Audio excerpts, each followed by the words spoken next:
My name is Wayne Hill, and I've always been a news junkie. Ever since I was in high school, I always kept up with the news, but I watched the wrong news. I watched the news channels.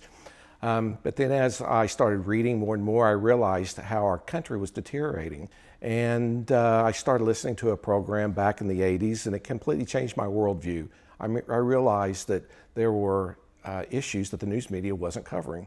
And one of them that really resonated with me was pro-life. I became compelled that is probably the most important issue of the day. Back then, I got involved with a crisis pregnancy center. I volunteered. I would help fundraise and try to get churches to be involved and go to the pastors and talk in front of churches. And so it really became a love of mine. They asked me to be on the board of directors. That started my whole political process and being involved.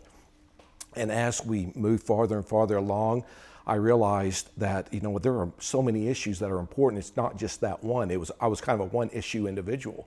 But, there's a full gamut of issues out there that we're losing our rights, we're losing our liberties. As that progressed, I realized, I need to start tackling some of these other things. So I got involved with the Oklahoma Second Amendment Association. I was a chapter coordinator in Tulsa for a few years. Then I went to Don Spencer and I said, we need to do this all across the state. So we started chapters across the state. So after like 2 years, then we had 55 chapters, county chapters across the state. We moved to Osage County, got involved with the local Republican Party. I've always been involved with the Republican Party since the 80s. I was always like on platform committees or involved at one level or another. But we got out here and started getting acquainted with everyone, met all the legislators, and so I eventually ran for that chair. I have a passion. I have a passion that we are losing our liberties, we're losing our rights, and we have to save them for the next generation. John Dickinson, who was a signer of the Constitution, said, it's not our responsibility to leave our children a financial inheritance, it's our responsibility to leave them a liberty inheritance. I believe that with all my heart. And so I have 10 grandchildren.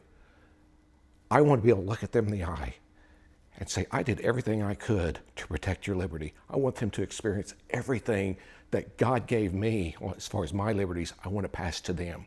I feel it's my responsibility. That's why I'm involved. And so that's why I do what I do.